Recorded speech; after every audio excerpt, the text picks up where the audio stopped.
আপনাদের আমলে অর্থাৎ বামেদের আমলে আমরা যেটা দেখেছিলাম যে ওয়াকফ সম্পত্তির জবরদখল বা বেদখল নিয়ে বহু প্রশ্ন উঠেছিল এবং সেই প্রশ্ন বর্তমান সরকারের উপরে, মানে আপনাদের উপরেও যেমন অভিযোগ এই রাজ্য সরকারের উপরে তেমনভাবেই অভিযোগ যে বর্তমান যারা রাজ্যে ক্ষমতা রয়েছেন যে ওয়াকফ সম্পত্তি বেদখল হয়ে রয়েছে, ওয়াকফ সম্পত্তি একেবারে যে কাজে ইউজ হওয়ার কথা সেই কাজে ইউজ হচ্ছে না, ওয়াকফ সম্পত্তির কোনো হিসাব নিকাশ নেই। কি বলবেন এটা নিয়ে? না, হিসেব নিকাশ তো আমরাই করেছিলাম। যখন আমরা সাচার কমিটির সুপারিশে দেখেছিলাম যে পরিমাণ হচ্ছে ওয়াকফ স্টেটের সংখ্যা দেখানো হয়েছিল, আমরা খুব আশ্চর্য হয়ে গেছিলাম। কারণ সেই সময় হচ্ছে নিবন্ধিকৃত ওয়াকফ সম্পত্তির সংখ্যা ছিল ৮,২২২ বা এরকম কিছু একটা সংখ্যা কাছাকাছি। তা আমাদের মনে হয়েছিল ১ লক্ষের অধিক কোথা থেকে আসবে।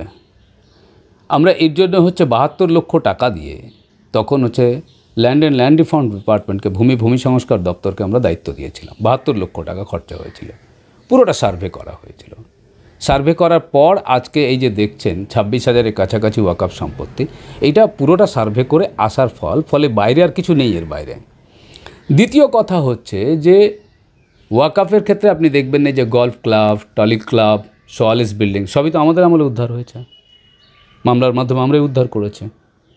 কারণ ওয়াকফের বহু সম্পত্তিতে হচ্ছে মহামান্য হাইকোর্ট ম্যানেজমেন্ট করে রেখেছেন, ওখানেও ম্যানেজমেন্ট ছিল, ট্রাস্ট ছিল।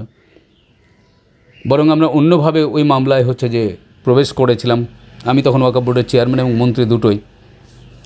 তখন ওটা হচ্ছে উদ্ধার করা হয়েছে। ২০২২ সালে আর কারো কোনো ক্লেম থাকবে না, যে কেউ জনস্বার্থে মামলা করতে পারে হাইকোর্টে, মামলা করে বলতে পারে যে আপনার এই রায় ছিল ৫ বছরের জন্য বা ৭ বছরের জন্য, আপনি ১০ বছরের বেশি হয়ে গেল, প্রায় ১২-১৩ বছরের জন্য আপনি দিয়েছিলেন এটা।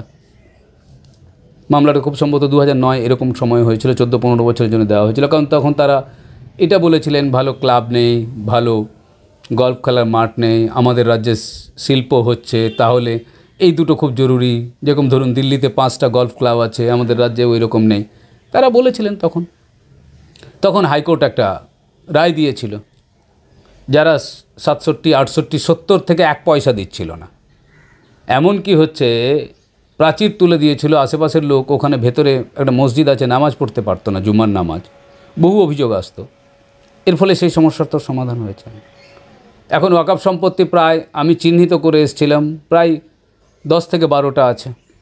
এমনকি গড়িয়াহাটের এই যে সম্পত্তি, গড়িয়াহাট বাজার দেখছেন, তার পাশে 12 কাঠা জমি আছে। এই যে আপনি যদি লক্ষ্য করেন সুইনহুই স্ট্রিটের উপরেও হচ্ছে একটা বড় জমি আছে, কিংবা আপনি যদি লক্ষ্য করেন পাম এভিনিউ একটা বড় জমি আছে। এটা ঠিক যে জমিগুলো হচ্ছে নিচে বসতি আছে বা ভাড়াটে আছে, নানান জিনিস আছে, আপনি মাল্টি স্টোরি তুলুন, তাদের সেই স্পেসটা দিয়ে দিন। বহু মার্কেট কমপ্লেক্স হতে পারে এই সমস্ত সুন্দর জায়গায়।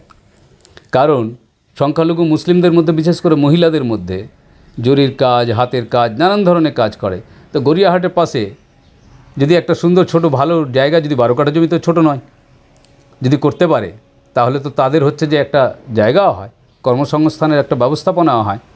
কারণ না হলে বড় বাজার থেকে সমস্ত হচ্ছে যে ব্যবসায়ীরা তাদের দিচ্ছে, তাদের হাতের কাজ করছে, তারা শুধু পরিশ্রম দিচ্ছে এবং পারিশ্রমিক পাচ্ছে, কিন্তু যে পরিমাণে বিক্রি হচ্ছে বা যে দামে বিক্রি হচ্ছে তার লভ্যাংশটা তো তারা পাচ্ছে না।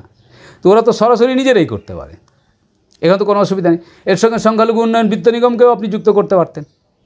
বাড়িটা বানানো হলো, সংখ্যালঘু উন্নয়ন বিত্ত নিগম ঋণ দেবে, দোকানটা ওরা নেবে, তাহলে তো আয়ও বাড়ে।